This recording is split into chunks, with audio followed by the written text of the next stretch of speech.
Okay, so welcome again, and it's wonderful to see you all, and it's nice that you come out on these kind of occasions to take part in this kind of spiritual practice. I'm hoping that things are going better now for Sri Lanka, that you're kind of getting your economy and things a little bit back together again.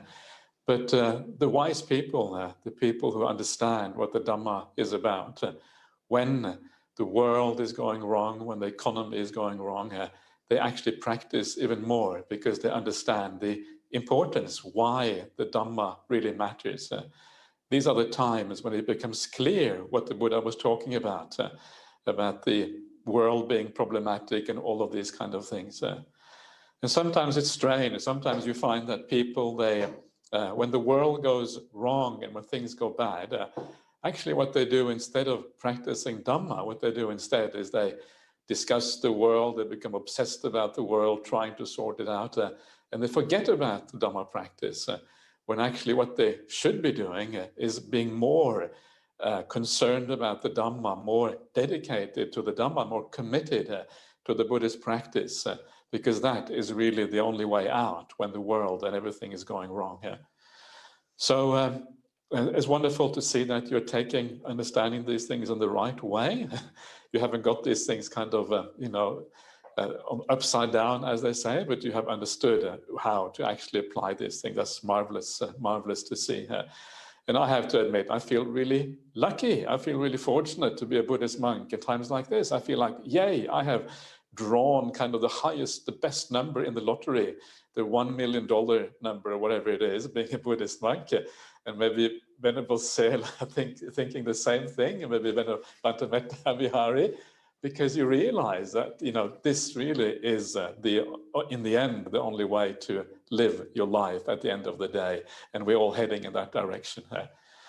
So as I was saying during the meditation, one of the very important aspects of this is to take refuge in meditation practice, to draw within, to allow the world outside to fade away.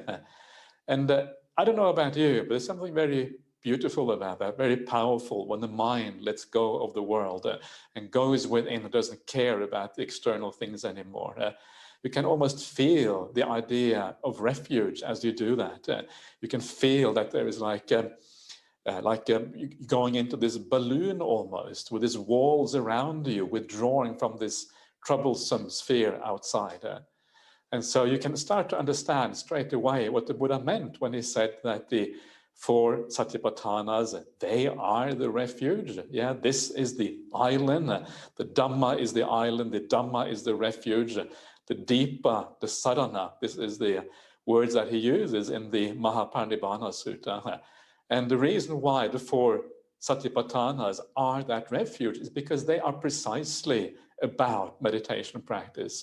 They are precisely about withdrawing from the world outside. And so it becomes quite obvious what the Buddha is talking about in the suttas. But sometimes there is a problem with this. And the problem is that to be able to do that, you have to have an inner life that is worthwhile. You have to have some kind of qualities within, some feelings inside that actually attract you to that inner life of yours. If your inner life is empty, if your inner life doesn't have any kindness or care, if your inner life doesn't have any metta or karuna, it is very hard to stabilize the mind inside, because the inside is not really nice. The inside has to be nice, first of all. And because the inside has to be nice for the inner life to be a true refuge, that is why there are 6 factors on the Noble Eightfold Path before Satipatthana practice. Those 6 factors are to help you create the inner life that is a real refuge. So when you come to your meditation, it is powerful, it is easy, it is delightful, it is a place you want to hang out. It is not something that you are kind of terrified of. Some people don't like meditation because they don't like their inner life. They are afraid of the peace within. And you can see why that might be the case if you have lived a very bad life or something. You can see why that might be the case. So a very important part of this Buddhist path is always to build up those good qualities within, especially drawing on that when we do the meditation practice. And one of the ways of doing that, which I often like to come back to, and that is the idea of finding the inspiration in the Dhamma practice or in the Dhamma itself, coming back to the suttas of the Buddha, and reading the suttas, finding inspiration there. And there's many different ways of finding inspiration in the suttas, and there is, for example, you can just read the sutta, understand the content, and be inspired by the content. Just reading and understanding that you are living in the right way according to the suttas, that will inspire you because you're heading in the right direction. You can be inspired by all the joys and the happiness that are available on this path. So just reading the Dhamma, understanding what it is about, seeing the suttas, understanding a bit of the Pali language. You're very fortunate in Sri Lanka because you almost grow up with the Pali language. You have so much Pali in the Sinhala language. So it's wonderful. That is one of the big advantages you have. But for most people who grow up in the Western world, we don't have that. We have to learn everything from scratch. But it's a wonderful thing to be able to learn that. And I say that because I have taken quite a lot of time learning Pali myself. And then you get inspired with this teaching. When you get inspired with these teachings, you draw that into your meditation. It has a powerful effect on your meditation practice. But there is another way in which reading the suttas can be very powerful, because the suttas are very often an example of the spiritual life lived well. When you read about certain monastics, you read about certain lay people, both the upasakas and the upasikas, and you can see some examples in the suttas of very beautiful people living life in a very beautiful way. And that is extraordinarily inspiring sometimes. And one of my favorite group of monastics, because I'm a monk, I tend to look at other monks, but you can find similar kind of things for the nuns or for the lay people as well.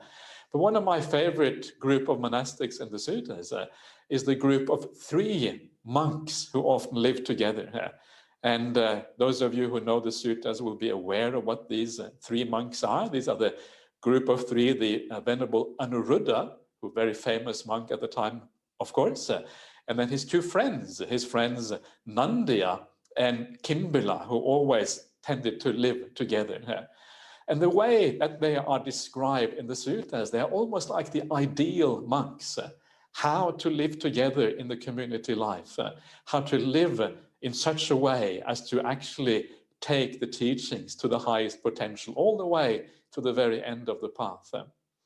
And there is a few suttas, there's at least 2 suttas in the Majjhima Nikaya. There's also a large passage in the Vinaya Pitaka. In the Vinaya Pitaka, of course, is all the rules for the monastic community. And in all of these places, there is a description of these monks and how they live together. And it's a beautiful description. It's very inspiring and very uplifting. And a good place to start, just to consider how they were living and what they were doing, is in the sutta known as the Chula Gosinga Sutta. The Chula Gosinga Sutta is found in the Majjhima Nikaya, and you can have a look at that yourself, Majjhima Nikaya number 31. And in the Chula Gosinga Sutta, it starts off with the Buddha. The Buddha is wandering around, and the Buddha is coming to their monastery. They live in this monastery together. And then when the Buddha comes to the monastery, there is a guard in the monastery. Yeah, they have this guard. It's called the park keeper, because the monastery is like a park. Yeah, in the suttas, the word for park and the word for monastery is the same. Arama. Arama means park and monastery. Maybe that's the same in Sinhala. I don't know. So the Buddha comes, and then this park keeper says to the Buddha, he says, "Stop, don't enter." That's kind of interesting, isn't it? It says to the Buddha, you can't enter. And then he says, you cannot, please don't enter here, because there are three spiritual practitioners who are practicing to their heart's delight or to the highest ability in this monastery. So please, ascetic, don't enter this monastery. It's a little bit strange. I don't know why he didn't recognize the Buddha. I don't know, maybe he was a very ignorant person. I have no idea. But the whole thing is a bit strange. And then, of course, Anuruddha, he hears this.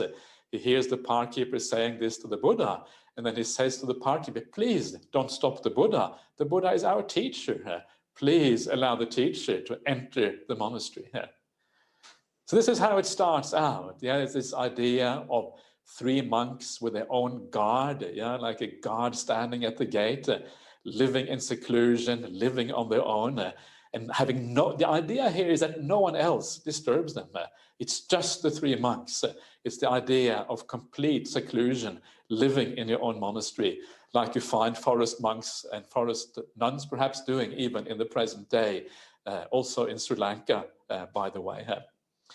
And so this is the beginning, and you can start to get the feeling why these monks are exceptional, why they are so powerful, by these little simple things. You have to read between the lines a little bit to understand what is going on here. And then the Buddha, they come to meet the Buddha, and it's always very beautiful to describe. They come out, they meet the Buddha, they take his bowl and robe, they give him a stool, he sits down, and the Buddha washes his feet. And then they talk to each other. And the first thing that the Buddha always says to the monks or the nuns or anyone when he meets them, he always asks them, how are you? He doesn't actually use the words, how are you, obviously, but he says, how are you keeping? Are you getting enough alms food? This is kind of the standard way that the Buddha speaks to the monks in the suttas. Yeah, very simple, but very kind, looking after people's basic requirements, first of all. And then they reply, and Anuruddha reply, we are fine. We are doing very well. We are enjoying the retreat, and we're getting plenty of alms food. And then the Buddha says, well, I hope you are being diligent. I hope you are being, the word for diligent here is appamada. Yeah, maybe diligent is the wrong translation. I prefer something like heedful or careful or circumspect or something like that. So I hope you are being heedful. I hope you are being energetic, atapi. I hope you are being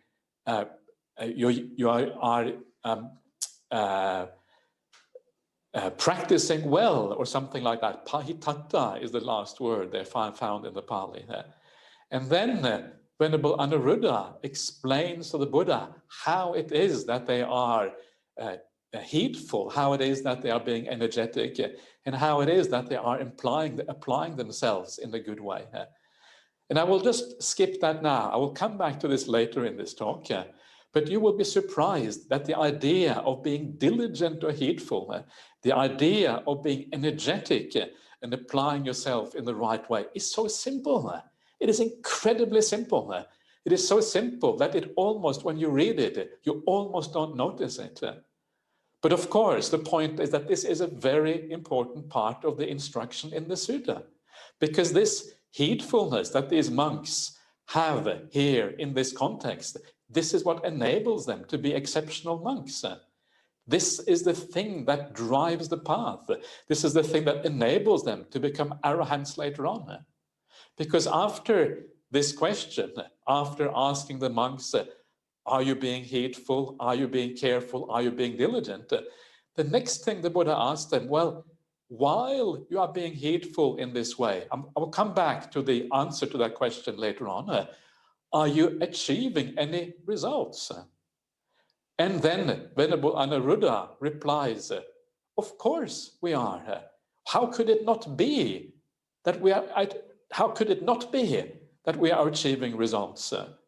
In other words, if you live in this way, heedful, diligent, and right, results are to be expected. And what are those results? Asks the Buddha. And Venerable Anuruddha says, well, the first result is the first jhana. The Buddha says, are there any other results?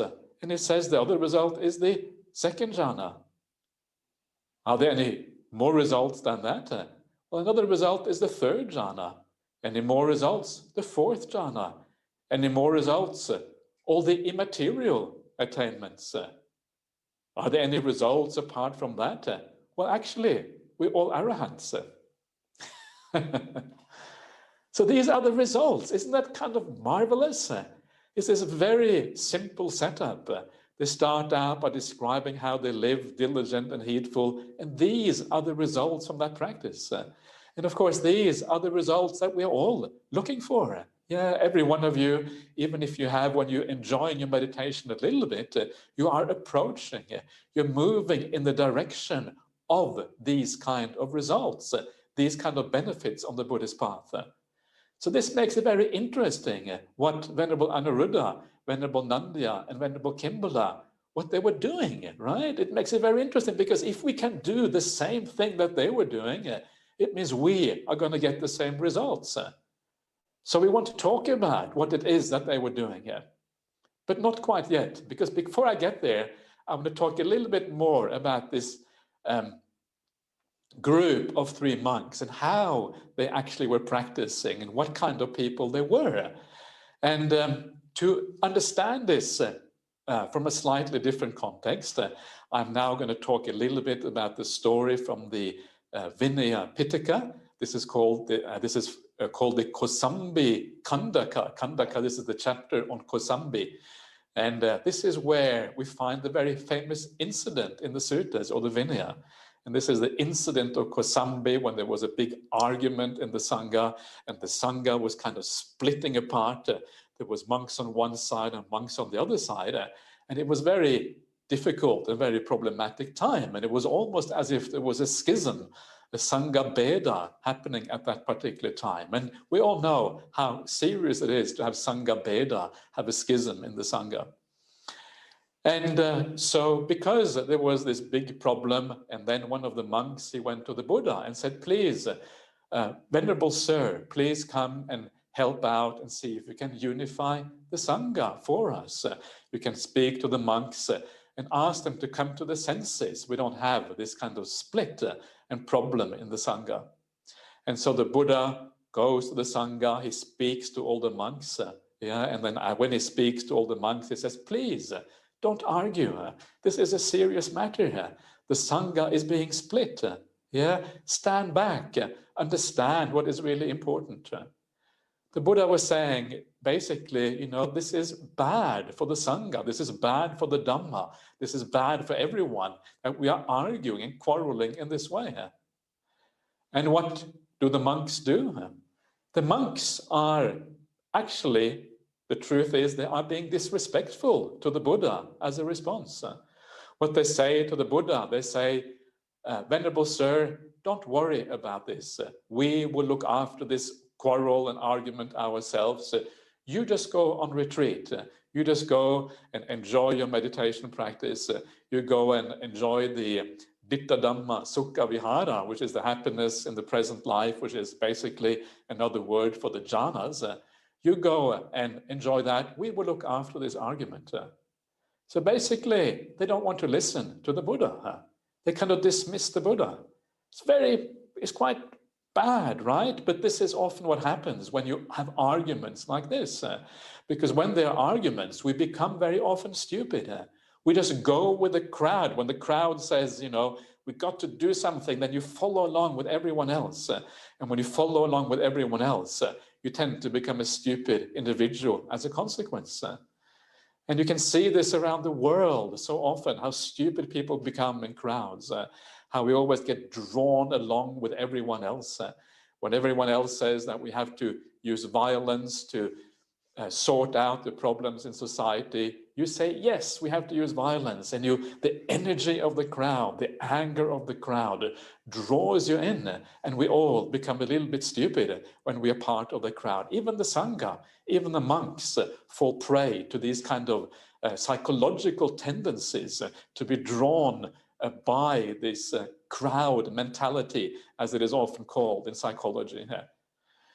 And this is one of the things that we all have to be careful with. This is one of the things that, as practitioners of the spiritual path, we have to be careful of the crowd mentality. We have to stand our ground. We have to say that I am going to do what is right. I'm not going to allow myself to be drawn in by the crowd. And I know from my previous talk to you here a couple of months ago, whenever it was, that even in Sri Lanka, of course, people were very upset. People were marching against the government, and people were angry with the people in power. And of course, for very understandable reasons. But that is the time for you to stand your ground and say, I'm not going to be drawn into this. I'm not going to allow the crowd psychology, the crowd mentality to draw me in. I'm going to stand my ground. I'm going to have compassion regardless. I'm going to understand the deeper nature of human beings rather than allowing myself to be drawn in by the superficial things in life. And that is where you find out the strength of your Buddhist practice, when you can stand your ground, go your own way, think about things in a way that is counter to everyone else.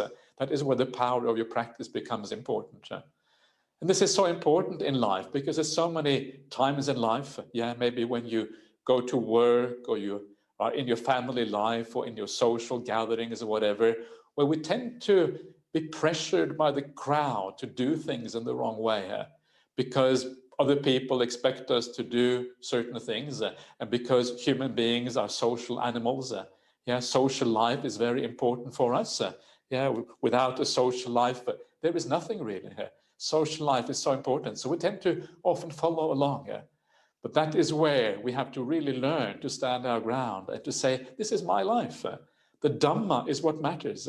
If I allow the external world to manipulate me, there is no way I'm going to be able to practice this Dhamma fully. I really have to stand my ground all the time, fully. And then, only then, is it possible to build up these inner qualities that make meditation possible. So be careful of that crowd mentality. Be an individual, stand your ground, be like that famous passage in the sutras on the rhinoceros horn, being sometimes independent of the world around you, knowing what is right, not allowing yourself to be manipulated by the world around. So this is one of the great lessons of this conflict that they had in Kosambi with the Buddha 2,500 years ago, becoming so stupid that they become disrespectful to the Buddha. That's how stupid you become when you get drawn in by the crowd mentality. So the Buddha, what does the Buddha do? And this is also another very interesting lesson here, is what the Buddha does, because the Buddha, instead of trying to argue back, the Buddha doesn't argue. He may engage a little bit to try to persuade, but the Buddha doesn't argue with the world. The Buddha just teaches the Dhamma all the time. And when the Buddha knows that there is nothing that can be done, there is no further argument that can be made. No one is going to be persuaded by what is happening here. Well, the Buddha does what the Buddha does, and that is he withdraws. He withdraws from the situation. And then later on, he actually takes his bowl and robe and he leaves. And where does he go? And he goes to a number of places, but one of the places that he goes is he goes to the famous Parilayaka forest. The very famous forest where there's lots of legends later on, where the elephant comes and feeds the Buddha, looks after the Buddha, the monkey who offers the honey to the Buddha, and then the monkey gets reborn in heaven afterwards. These very charming Buddhist stories that came out of this particular incident, all of those stories. So the Buddha leaves, the Buddha lets them cool down on their own because there's nothing more to be said. And this is another very important lesson for all of us. Sometimes when the world is going wrong, sometimes when people around us are arguing, and sometimes it can be in the family or at work or in society, and hopefully you have a lot of harmony in your Buddhist group. I hope you're able to have some nice harmony there, working together, and that the Buddhist group can be a refuge for you. But very often when there is all of these arguments, all we can really do is we can either leave altogether, withdraw a little bit, or we can just remain equanimous, no longer engaging with the group at all. Withdrawing can often be very powerful, because if you remain equanimous, or if you leave altogether because you had enough of what is going on, then people start to think, wow, they get challenged by that. Yeah, because very often the reason why we sustain our anger is because we are looking outside. We can only sustain anger by looking outside. And if you become angry in return, well, then their anger is reflected somehow externally. And then because it is reflected externally, their anger feels right, because it's coming back to them, and it feels okay to be angry. But if you are cool, you don't react to what other people say, it is like a mirror for these other people, and they start to become aware of their own bad conduct as a consequence. And the Buddha says in the suttas, you should never underestimate equanimity. If you can be equanimous, if you can be cool when other people are upset, fighting, doing the wrong thing, it can have a very powerful effect on other people. And even if it doesn't, well, you, at least, you are cool within, and that is really what matters. So it's a beautiful lesson here by the Buddha. Withdraw when it is time to withdraw. Stay cool when it is time to stay cool. Don't allow you to be involved in the endless bickering and problems in the world. And at this point, when the Buddha realizes there is no point in arguing anymore with all of these members of the community who are going crazy with anger and stupidity. And one of the very interesting things, I just mentioned it in passing here, is the root of that argument. Because you might think, well, if it is an argument like this, it must be very important, right? If there's an argument, it must be an argument about the Dhamma, the nature of reality, about maybe Nibbana, and about the importance of jhana on the path, or something like that. Or maybe it is an argument about the parajika offense, someone having committed a parajika or not. Surely, if the Sangha is arguing like this, it must be very important. But of course, the answer is no, because arguments are usually not very important at all. Arguments are about stupid things in the world. You know what I mean? Silly little things. This is how the world always is. And the argument in this particular case, so this is according to the commentary, it doesn't say this in the Sutta or the Vinaya, but it says that it was in one of the toilet cubicles, a monk had left some water in a little scoop. And because he had left the water in the scoop, the other monks were saying, you have broken the Vinaya by leaving the water in the scoop. And he was saying, no, I have not broken the Vinaya. It is okay to leave the water in the scoop. It is not a problem. And then this was the basis of the argument. It's crazy, right? And it reminds you how often in our life that this is exactly how arguments often exist in our world. And if we are not careful, we also end up arguing over water in a little scoop. Because why? Well, because it seems so important at the time. It seems like this is the most important thing in the world. So we have to argue over whether it's okay to have water in a scoop or not. This is how human beings work. And of course, very often the reason why it gets to this is because very often there are some underlying problems there building up over a long period of time.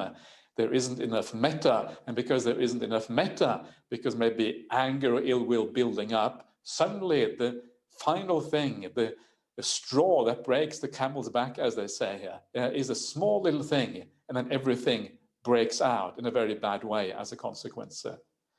But this is how life is, and even it's nice to know that it is like this even in the Sangha sometimes, yeah, because it means that this is just human nature, and we need to be very careful to look out for these kind of things. And then, before the Buddha is about to leave, he says a number of verses in the Sangha.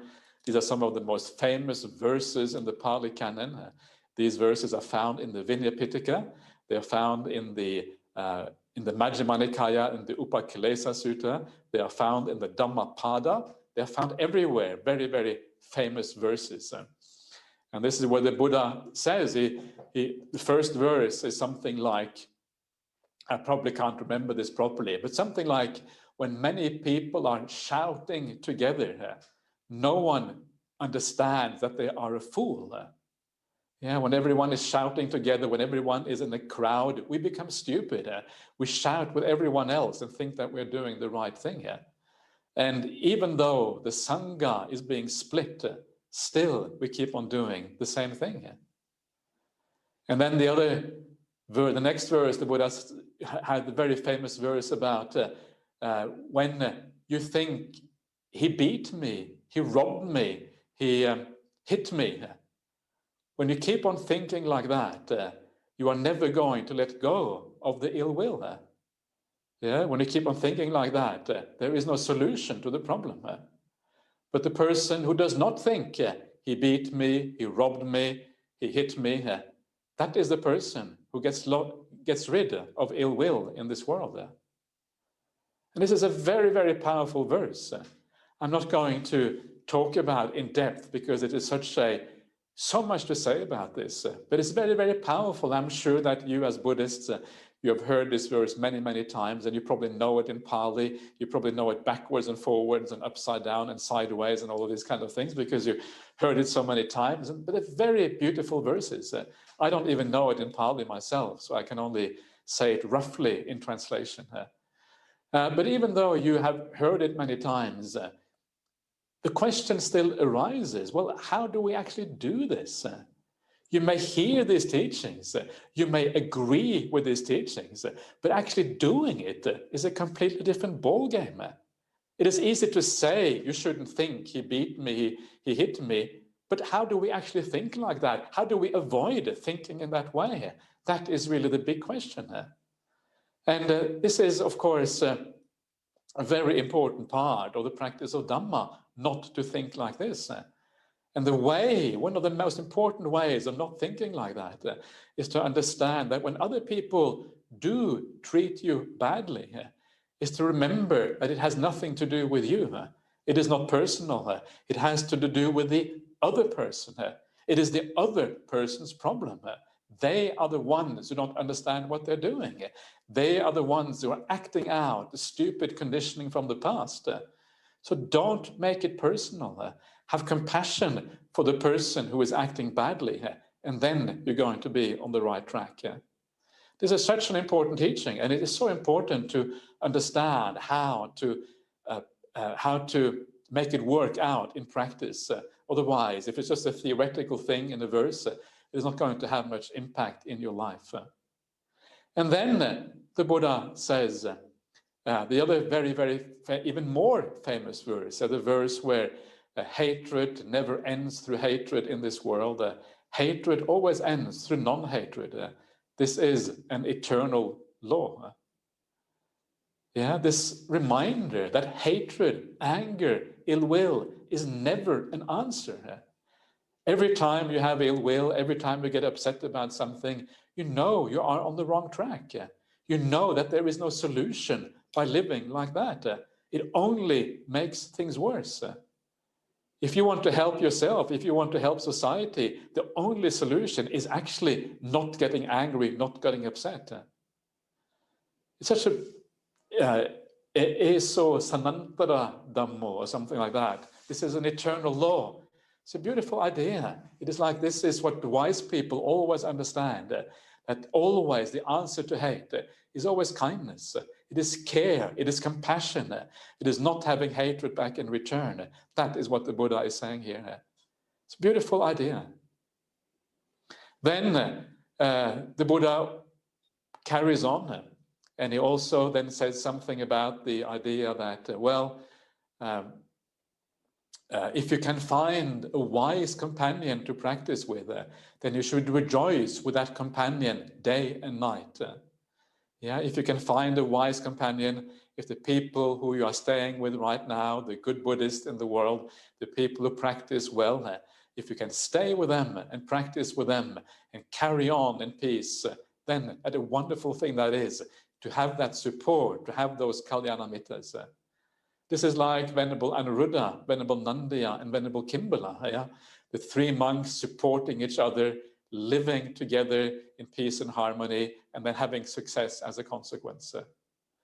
But then the Buddha says, but if you cannot find a wise companion, someone who can help you practice in a good way, then you should leave the companionship of those people and you should go out into the forest like a forest elephant, all by himself. And then that is what the Buddha does. The Buddha disappears. He goes off into the forest, leaves the monks behind because they are no longer worthy of his company. He now needs to go somewhere else and to allow the monks to cool down, because as soon as he leaves, guaranteed, they will start to think in a different way. And that's what happens. After the Buddha leaves, the monks get there, they start to think about this. The lay people then stop having respect for the monks. The lay people stop feeding the monks. If you stop feeding the monks, it doesn't take long before the monks get their act together, right? Because not being fed is kind of very difficult. We can't live like that for very long. So lay people often have a lot of power in these kind of affairs, supporting the right kind of people, the right kind of monastics is a very important part of the duties, if you like, of lay people. But you have a say there in how you support, in supporting in the right way. Anyway, let's not go there. But the Buddha then leaves, and then he goes, and first of all, he visits one monk, a monk called Bagu. And after visiting Bagu, he goes to visit these three monks, And now we're coming back to the three monks again, Anuruddha, Kimbila, and Nandiya. And they are staying, where are they staying? They are staying in the, I can't remember the name now where they're staying. It's not the Gosinga, where they're somewhere else they're staying this time. Anyway, it doesn't matter where they're staying. And they come, and then again, they have a very similar conversation to the conversation I was talking about before. But this is an earlier point in the meditation of these monks. They're not yet arahants. They haven't got the jhanas yet. So when the Buddha asks them, how are you doing? Are you living in harmony? That conversation is the same. But after that conversation, the Buddha asks them, well, have you got any results? And then they say, well, when we meditate, we see forms and we see lights. Forms and lights. What is that? Well, the word for light here, the Pali word is obasa. Obasa means like a light, like something shining, a splendor, something like that. So we see a light. And we see form. Well, form is rupa in Pali, right? So what they are doing here, and I think is very obvious once you understand the idea of meditation, what they actually are seeing is they are seeing what nowadays is called the samadhi nimittas, what we often call samadhi nimittas these days. But in those days, it was called obasa and rupa. This is the one place, or one of the few places in the sutta that actually speaks about the samadhi nimittas, but they were called something else at that time. So these were monks. They were practicing well. They were getting the samadhi nimittas, one of these things that most meditation practitioners achieve at a certain state in their life. And then Anuruddha says, but after a while, the light disappears. Maybe some of you have had those kind of experiences. You're really enjoying your meditation. You feel that the bliss is becoming very powerful. You have some vision of a beautiful light or something. Very, very attractive, very beautiful. You kind of start to feel, wow, this is just so marvelous. But then instead of taking it further, instead of taking it all the way into a jhana state, it fades away, it disappears again. It's a very common experience in meditation. It can be very challenging, take a lot of, not maybe skill is maybe the wrong word, take a lot of experience, maybe better, to actually take this all the way into the jhana states. So the Buddha then gives this beautiful discourse about how to overcome the problems in the nimittas of the obasa, of the rupa that you're talking about here, and how to take it all the way into the jhana states. And that is what happens in this Upakilesa Sutta, Majjhima Nikaya 128. You find this whole explanation for how this is happening. And this is what all of us are doing. This is what all of us are trying. And this is why this is so interesting. Because this is such an important part of the whole idea of meditation practice. So what I want to do now, I want to take a step back. Now I want to look at, well, what was it that Anuruddha, Kimbala, and Nandiya were doing beforehand? When the Buddha asked them, I hope you are living together in heedfulness, in energy, and with applying yourself, what did they actually say? Because this is the foundation that has enabled them to achieve these nimittas, these obasas, these rupas. This is the foundation that has enabled them to achieve the jhana states and ultimately become arahants. So what do we find? What do they say? What is this diligence, this heedfulness that we have to do? And what Anuruddha replies to the Buddha, what he says is very simple. It's so simple, it is almost easy to just forget about it, never really read it properly here. What he says that when I live this monastic life with my companions, what I do is I always think how fortunate I am to have such wonderful companions in the spiritual life. How fortunate I am to have such wonderful companions in the spiritual life. Isn't that such a beautiful way of thinking here? When we live together with other people, it is so easy to get upset because people are often upsetting. Yeah, people are often difficult. People have different views from us, different perceptions from us. But instead of allowing yourself to be drawn out by these differences, we remember how fortunate we are to have spiritual companions who are living in the same way, who are kalyanamitas, who are drawing us in the same direction, helping us on the spiritual path. What a wonderful thing it is that I have spiritual companions like Bhante Metta Vihari. How fortunate I am to have spiritual friends like Venerable Sela, who is here today. How incredibly fortunate I am to have a teacher like Ajahn Brahm and the Buddha. The Buddha is there behind it all. How fortunate I am to have a wonderful spiritual community at Bodhinyana Monastery here. I need to remind myself of this. I need to stop finding faults with my fellow monks. Thank you for inviting me today, to giving me the opportunity to remind myself of the importance of this, because sometimes I forget these things. It's embarrassing to admit that, but it's true. And you too. I'm actually very happy to be able to be with you today. It's wonderful to see you all there, clad in white, dressed in the way that is appropriate for a good Buddhist, and kind of showing that purity in how you dress. It's wonderful. And I'm actually very happy to have Kalyanamitas like you, even in Sri Lanka, anywhere around the world, but certainly in the Sri Lanka, one of the most ancient homes of Buddhism, the most ancient home of Buddhism in the present world. So rejoice in your company here. Rejoice in your teachers. Think, wow, we are so fortunate without this companionship, without these beautiful people around us. There is no way we would be able to practice this path. And when you rejoice in your companions, not only can you find peace in your meditation, but you find joy in your meditation. You get uplifted because you understand the Atta Veda and the Dhamma Veda, these beautiful feelings that arise because you understand the purpose of what the Dhamma is all about. It's a very simple contemplation. It is not always easy to do, but sometimes it is very powerful and very easy to do. So Anuruddha says this, I think how fortunate I am to have such spiritual companions. And then he says, whenever I act, I do acts of kindness towards my spiritual companions. I act towards them with kindness, and the word for kindness here is the word metta. I act with metta in body, in speech, and in mind towards my spiritual companions. I actively go out of my way to be kind towards them. What can I say to be kind towards them today? What can I think to be kind towards them today?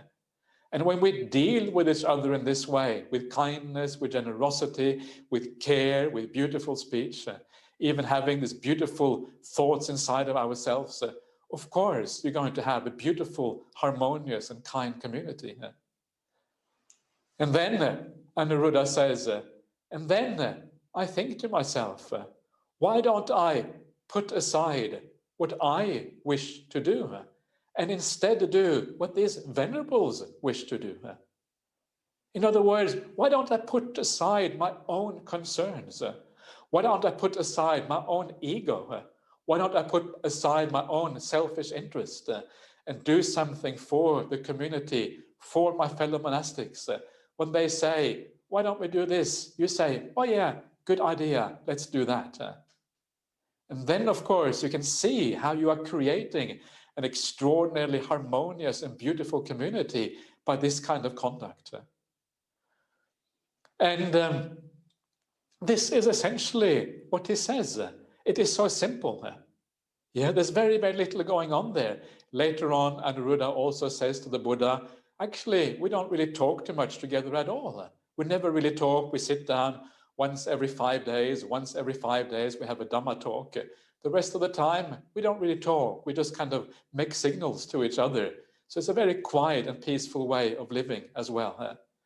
But the idea here is that you have taken the idea of virtue, taken the idea of sila, and you have practiced it incredibly highly to the point where you're always kind to the people around you, where you're always caring, always compassionate, always thinking in the right way, dealing with each other in harmony, dealing with each other in a beautiful way.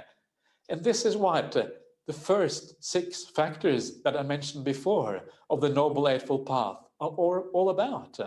They're all about purifying your sila so highly that when you sit down in meditation, and this is the significance of this passage of the idea of living with metta, is the high degree of purity of your sila, that when you eventually sit down, you cannot stop the bliss from coming. The bliss just comes. The nimittas arise by themselves. And if you are ready and you understand how to overcome those last obstacles, the last upakilesas on the path, well, then you also enter the jhana states at the same time. And you enter this beautiful, eventually maybe even becoming a noble person, a stream enterer, once returner, non-returner, and arahant. That is the idea behind this. And this is why this whole thing is so beautiful and powerful. So my purpose of saying all of this, I actually wanted to say something more as well, but the time is running out. Maybe we can talk about this in another talk sometime. I think I better stop because time is always short on these Dhamma talks. But the idea is to be inspired by kindness. The idea is to be inspired by goodness and to understand that what you are doing by being kind, you're building up a beautiful mind inside of yourself. You're building up that refuge. You're building up a refuge that when you finally sit down to do your meditation practice, the refuge is ready. The refuge is pure. And because the refuge is ready and pure, you can go within, allow the world outside to fade, and really fully enjoy your meditation practice. Okay, so there you are. That is just a short little talk for you today. So if you have any questions or comments or disagreements is also okay if you disagree with what I say, but please feel free to ask at this time here. Thank you, Bhante. There were some questions. I kind of typed them, so I thought it will be easy if I put it on the screen so you can read it, because some are very long.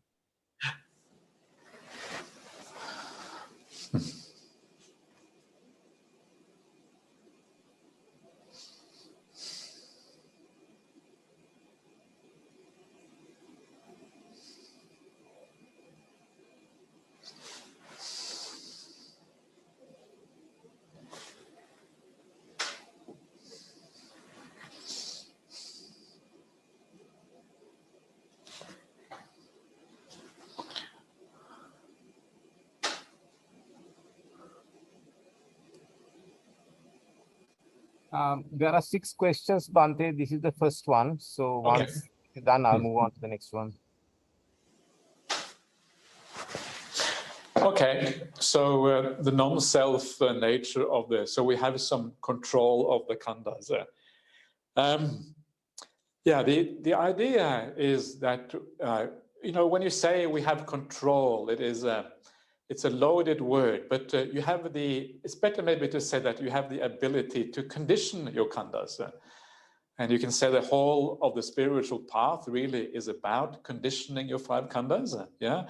When you meditate and you get into a beautiful state of meditation, that is a conditioning of the five khandhas, because you are allowing the five khandhas to experience bliss. Yeah. So you are, that bliss is just an expression of the five khandhas when you experience that.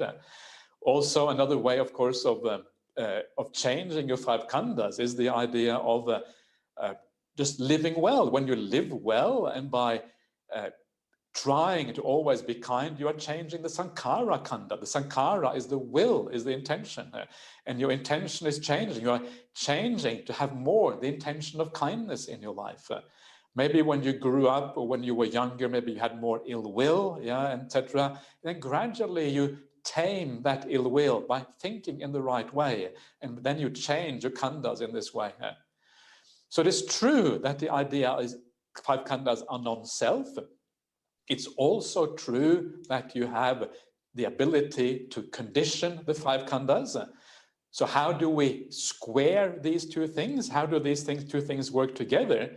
And the answer is that the reason why you are reconditioning the khandhas is because of the Buddha's teaching here. The Buddha is conditioning you, and then you are conditioned to condition the five khandhas. There's one conditioning after the other. There is no self there. It is not the self that decides to recondition the khandhas. It is the impact of the Buddha's teaching on your mind. That impact on your mind enables you then to condition the khandhas. So it's just one long process of conditioning.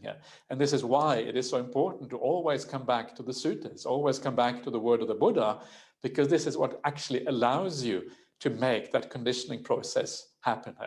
So it's to say that it is under your control might be maybe not 100% accurate, but to say that you can condition the khandhas, I would say, is maybe a more accurate way of putting it, in my view anyway. Okay, Rohanta, let's go on to the next one here.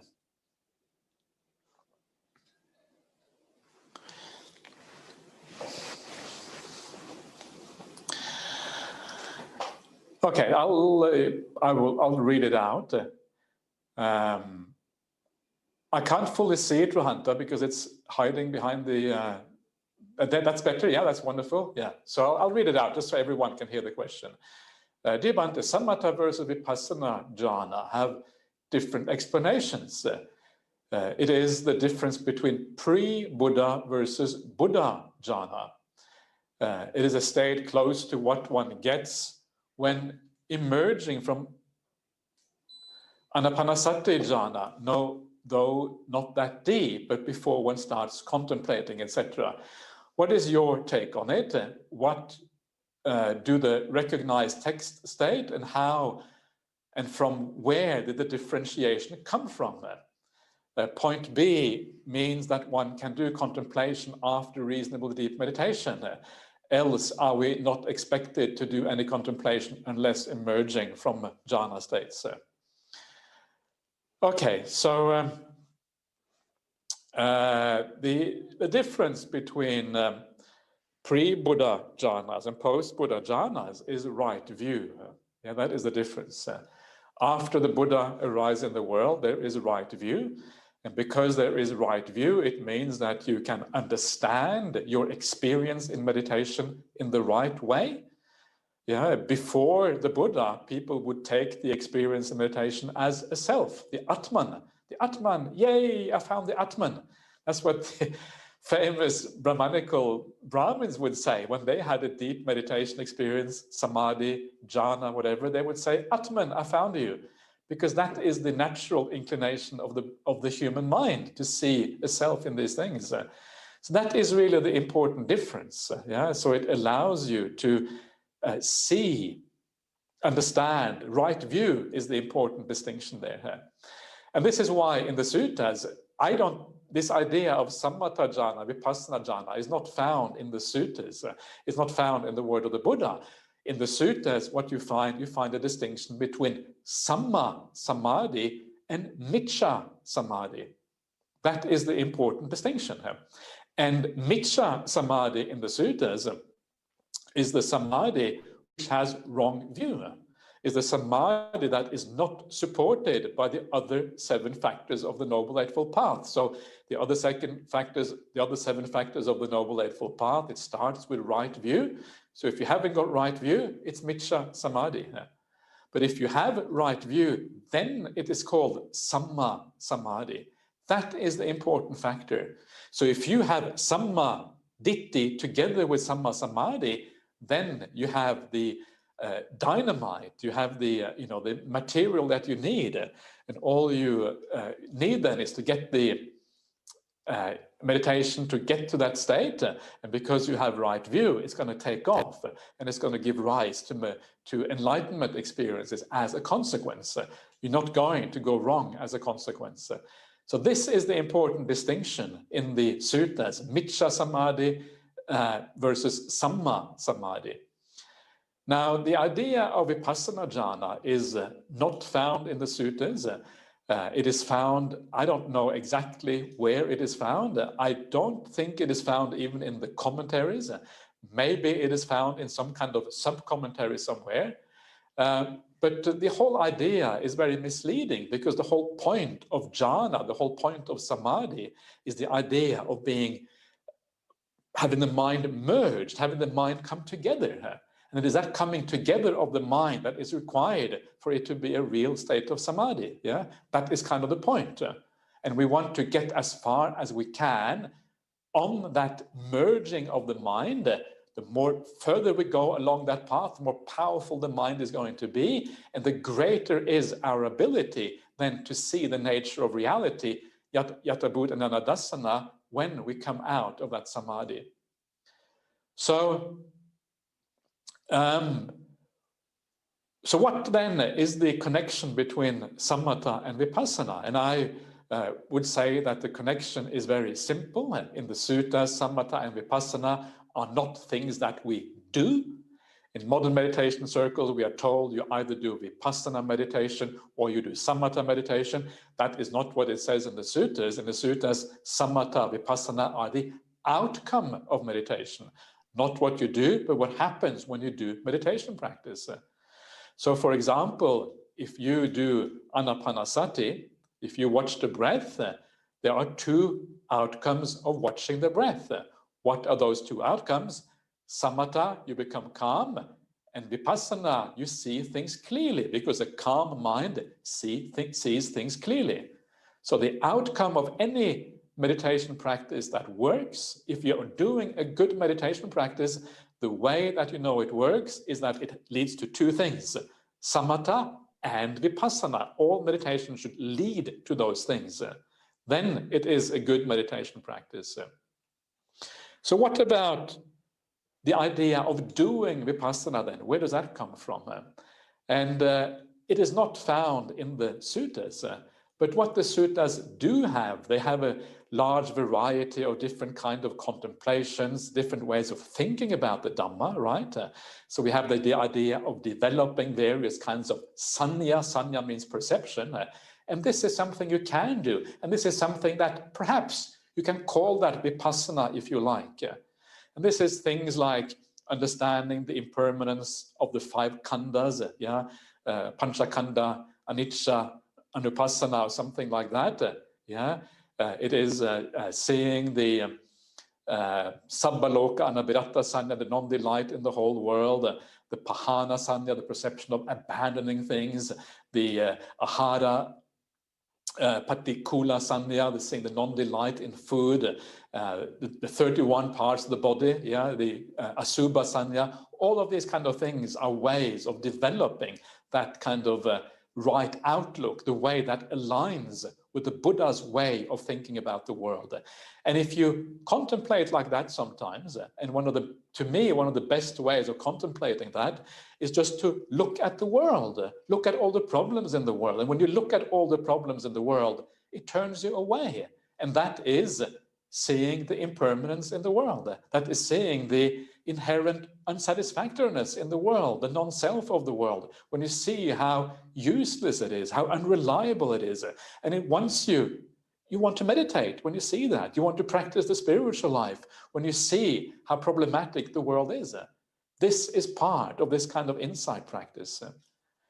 And so when you do this, when you contemplate in this way, you do your meditation, then the more peaceful you become, the greater will be your ability to contemplate in this way. The more you contemplate in this way, the greater will be your ability to become peaceful. So they build together. You contemplate and you are peaceful together. And as they work in this way together, you are developing two things, samatha and vipassana, calm and clear seeing, gradually moving on in this particular way. And every time you come out of a nice state of meditation, you have vipassana. Whether you want to or not, you have vipassana, you have clear seeing, because when you come out of a deep state of meditation, you know that this was nice. You know that there was no dukkha there. You know that where to find happiness in the world. You know that all of these other things that are suffering in the world, they are impermanent because they have disappeared. So every time you are peaceful, insight comes with it automatically. You can't avoid having insight when you get into deep meditation. Isn't that marvelous? You don't have to try so hard. You don't have to try to force yourself to have insight because it's going to happen anyway. Of course, you can strengthen that by reflecting on it a little bit, by asking yourself what is really going on. That will strengthen that insight. But actually, it is already you already have insight right there.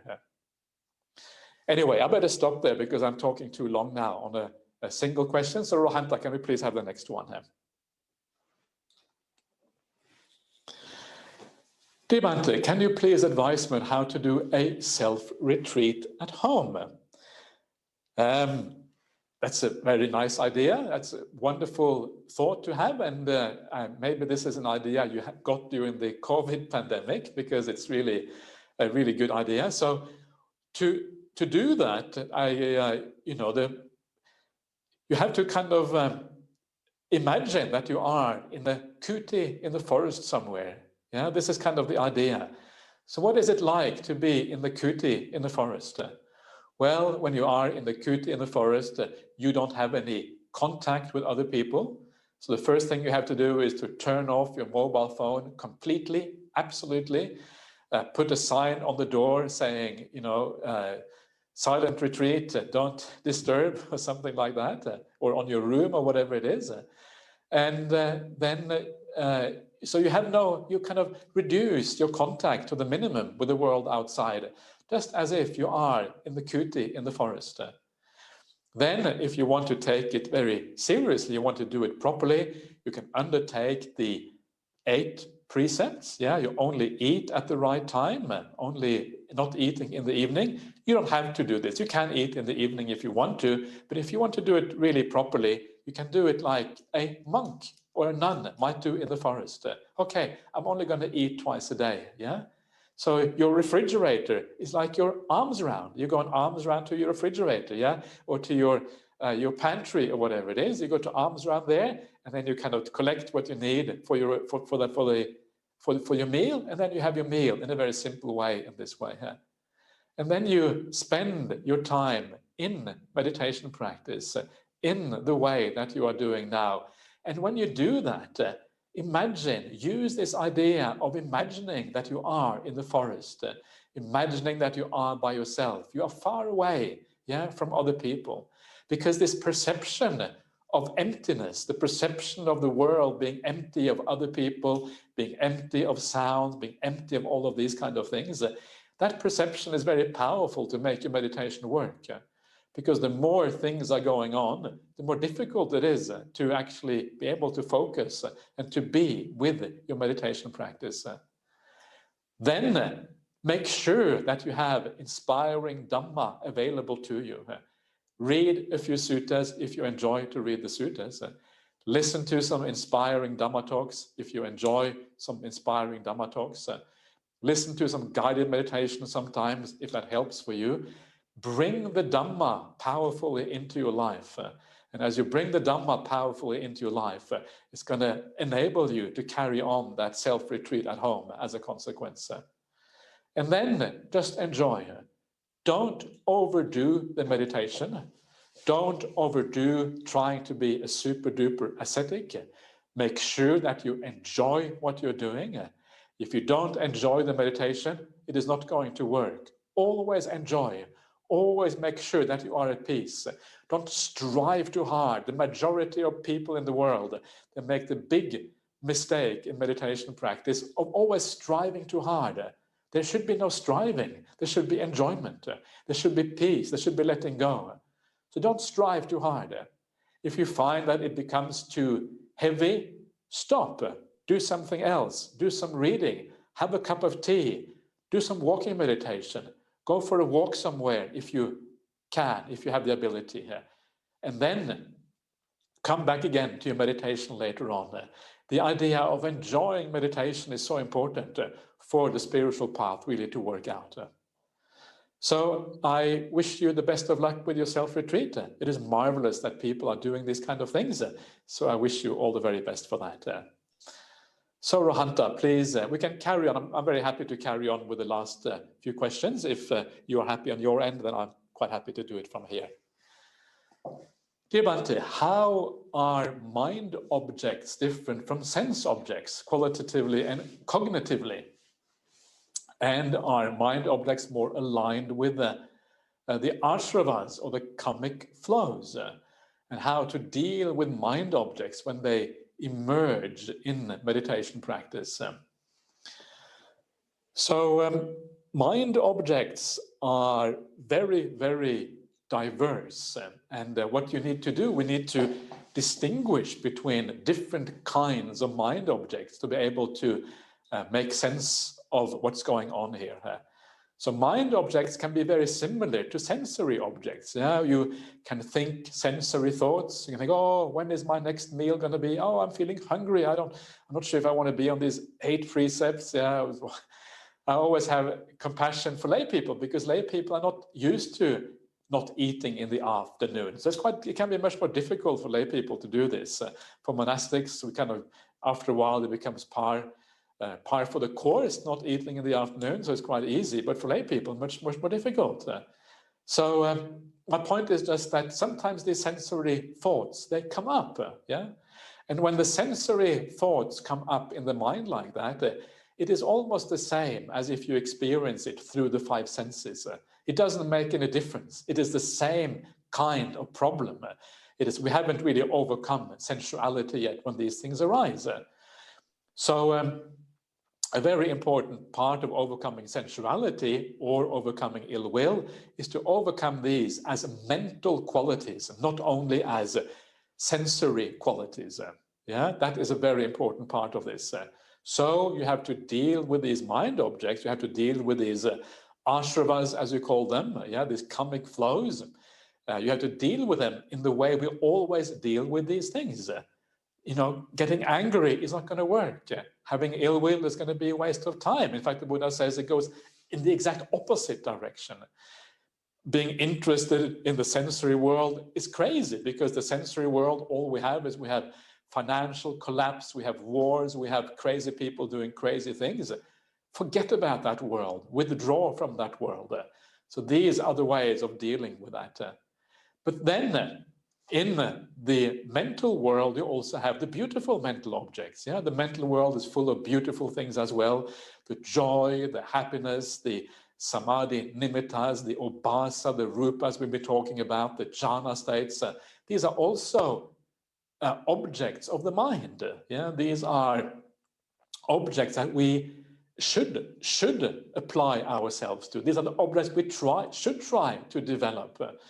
Yeah, and so that is where we actually encourage those particular objects and we avoid the other ones.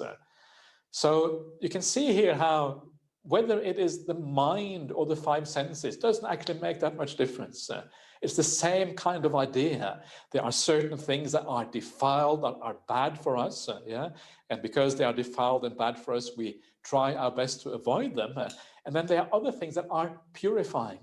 The bojjhangas, the factors of awakening, they purify us, they make us happy, they make us peaceful, they make us think about the Dhamma in the right way. They are the ones we should encourage. Okay, Rohanta. Okay, so most venerable Ajahn, this experience occurred during my last guided meditation session with Ajahn Brahm. I saw some anger, quite spread-like. On that sheet, like anger, some reddish light was also there. I was observing them quite peacefully without controlling anything. At the end, I was so energetic, with full of metta. This had been there for about 3 weeks. However, I also feel at times I talk with anger, seemingly simultaneously observing my hands working automatically but smiling too, at the same time observing that person. I wonder, there's one observing, one talking, and one thing moving like anger. Just felt like sharing this with you to help me comprehend them. I'm not confused, neither troubled, but would like to understand these with your kind advice, please. Much merit, Ajahn. Yeah, this is interesting. So you having some degree of anger, and then somehow, then through your process, you can see that there is more than just the anger. There is also the observing, yeah. And this is very often the case. Yeah, this is often the case that you can kind of almost like disengage a little bit from your emotions. So you can see what is going on. You can see that you're getting angry. You have a degree of perspective. And that's good. That is excellent, because it means that you have the ability to deal with it in a good way. Most people don't have that ability. Most people get so obsessed with the anger, so obsessed with the sensory desire, that they get completely immersed, or immersed, I should say, into that anger, into that ill will. And then there is no way out. You don't know what is going on. So what you are describing here is a degree of mindfulness whereby you have the ability to deal with this in the right way, and then channel your mind in such a right way that you actually can focus on the metta and focus on the goodness in the instead. So that is great. If you keep on doing that, if you keep on having that sense of awareness of what is going on, and then you allow the mind to go to metta, you allow the mind to go to kindness at all times, and you forgive whatever you see bad in that person, you let it go, you let it be, then it's a wonderful way of keep on developing all those good qualities. So well done, keep on practicing like that, and hopefully that will be very helpful in your meditation practice. Dear Bhante, after the Lord Buddha's parinibbana, could his preachings, modified, added, subtracted, or new versions, given damaging to the Lord Buddha's original preaching, because the preaching were put into writing after his parinibbana, and whether these changes could have occurred over a period of time? I don't think so. Of course, we are dealing with suttas that have existed for 2,500 years. And anything that has existed for 2,500 years, of course, it has been changed a little bit, because nothing will stay exactly the same over 2,500 years. That's absolutely impossible. Life doesn't work like that. Things are always changing. But what is, one of the very interesting things in Buddhist history is that we have different kind of Buddhist traditions. We have Buddhist traditions that have existed in China, translated into Chinese.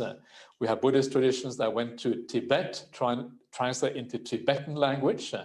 We have different traditions that lived within India itself. In India, you had Sanskrit traditions, you had Prakrit traditions. Pali was one of the Prakrit traditions. You had Gandhari traditions that were in Gandhara in the northwest of India. So you had all of these different traditions, and all of these different traditions produced their own versions of the suttas. Yeah. And what is very interesting is that if you compare those various traditions, and we still have remnants of large parts of some of these traditions, if you compare them, the similarity between the suttas are astonishing. They are very, very high.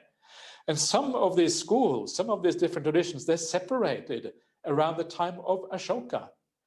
Some of them at the time of Ashoka, they went to Kashmir, they went to the north of India, and after going to Kashmir, they went from there on the Silk Road into China. But the separation happened around the time of Ashoka or soon afterwards. So these schools have been separated for 2,200 years, 2,300 years, and still the suttas are often very, very close to each other after all that time. And what that means is that the suttas have not changed all that much at all. What it means is that the Sangha, the guardians of the suttas, were extraordinarily conservative and careful. They looked after the suttas because they took the suttas to be sacred. They took the suttas to be important. Yeah, they read the Chula Gosinga Sutta. They said, my goodness, we have to look after the Chula Gosinga Sutta. It's so important.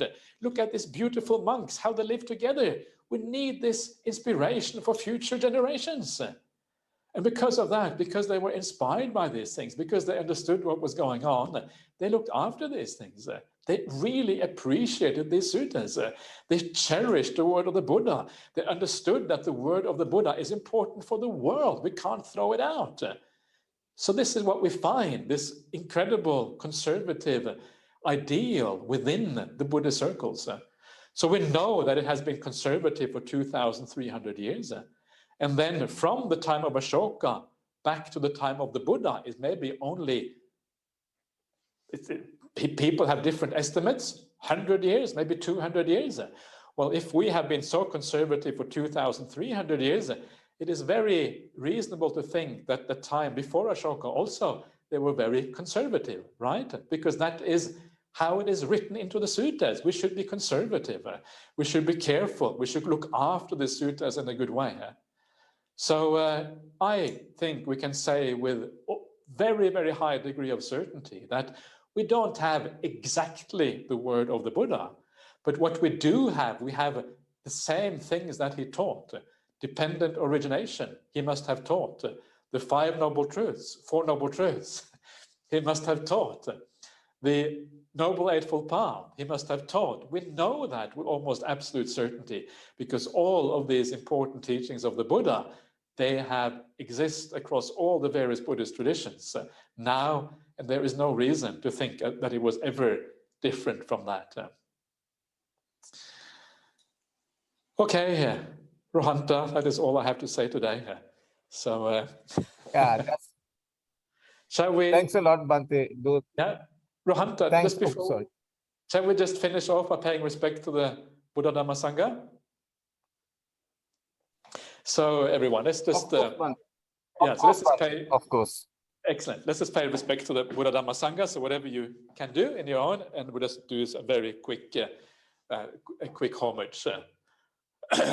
Arahang Samma Sambuddho Bhagava Buddhang Bhagavantang Abhivademi. Svakato Bhagavata Dhammo Dhammang Namasami. Supatipanno Bhagavato Savaka Sangho Sanghang Namami.